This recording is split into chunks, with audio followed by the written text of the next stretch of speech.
दोस्तों इस वीडियो में मैं आपको बताऊंगा कि डिजिट प्ले मोबाइल का एयर स्पीकर किस तरह तब्दील करेंगे। तो दोस्तों सबसे पहले इसका सिम ट्रे निकाल ले। सिम ट्रे निकालने के बाद इसका बैक ढक्कन खोल ले। तो इसका बैक ढक्कन अगर आप पहली दफ़ा खोल रहे हो तो ये थोड़ा सा सख्त होगा, इसलिए इसके साथ एहतियात करें। और ख़ासकर ये नीचे वाले जो दो कोने हैं इस जगह पर बहुत सख्त होता है।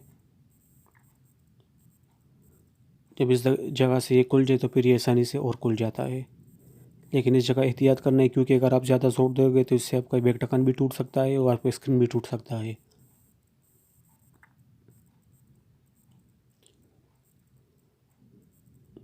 अगर आपके नाखून बड़े ठीक है, वरना ओपनर ले ले तो उससे ये आसानी से खुल जाएगा। जब आप इसका बैक ढक्कन खोले तो उसको खींचना नहीं है क्योंकि इसके नीचे फिंगरप्रिंट वाला सेंसर होता है जिसका रिबन नीचे बोर्ड में लगा होता है। अगर आप इसको खींचोगे तो उसका ये रिबन भी कट सकता है। तो इसके फिंगरप्रिंट को दरमियान से ज़ोर दे दे, ये मोबाइल के बैक कवर से अलहदा हो जाएगा। फिर इसका बैक कवर हटा दे। अभी इसके ऊपर हिस्से वाले जो पेच है वो सारे पेच खोल लेने हैं, एक भी पेच बाकी ना रहे। अगर एक भी पेच बाकी रहा और आप इसको ज़ोर दोगे तो इससे ये आपका ये कवर टूट सकता है। तो उसका कवर हटाने के बाद सबसे पहले आपने इसका फिंगरप्रिंट का जो सेंसर है वो निकाल दे, उसके बाद बैटरी को डिस्कनेक्ट कर दे।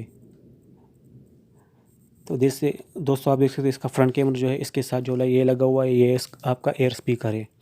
तो दोस्तों इसमें अगर अक्सर आवाज़ स्लो हो जाती है या आवाज़ पड़ रही हो या बिल्कुल नहीं आ रही हो तो इस दौरान आपको उसको ये तब्दील करना पड़ता है। अगर ये स्लो हो गया तो इसको साफ़ कर दे, और अगर ये बिल्कुल काम नहीं करता तो फिर इसको तब्दील कर दे, और अगर सफाई से भी ना हो तो फिर इसमें नया लगा ले। इसके नीचे जो टच साइड से जो सुराख होते हैं उसको भी खोल दे और इसको साफ़ कर दे। उसके बाद आपने दोबारा फिंगरप्रिंट का जो सेंसर है वो लगा देना है और बैटरी को कनेक्ट करना है। लेकिन फिंगरप्रिंट का जो सेंसर है इसके नीचे स्टील लगा होता है, इसको बोर्ड पर नहीं रखना है क्योंकि इससे आपका जो नीचे कंपोनेंट है वो शॉर्ट हो सकते हैं। तो इस पर बैक कवर रख कर इस पर फिर फिंगरप्रिंट को रख दे। और इसके बाद आपने दोस्तों पेच लगाने हैं। तो दोस्तों आपने वही पेच लगाने हैं जो पेच आपने इससे उतारे थे। दूसरे पेच नहीं लगाओगे क्योंकि अगर आपने बड़े पेच लगा दिए तो ये नीचे स्क्रीन में चले जाएंगे और आपकी स्क्रीन को तोड़ देंगे।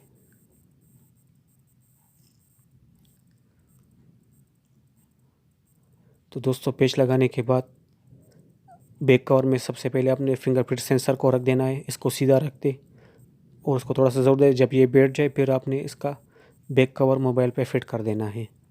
अगर ये सीधी तरह ना बैठा हो तो फिर ये मसला पैदा करेगा, पहले इसको सीधा बैठा दे।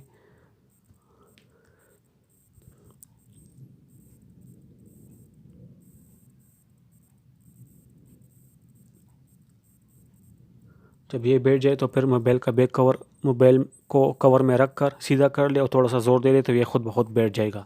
ज़्यादा ज़ोर देने की ज़रूरत नहीं है क्योंकि इससे आपका स्क्रीन भी टूट सकता है। बैक कवर लगाने के बाद इसमें सिम ट्रे डाल दे। तो दोस्तों वीडियो देखने का बहुत बहुत शुक्रिया।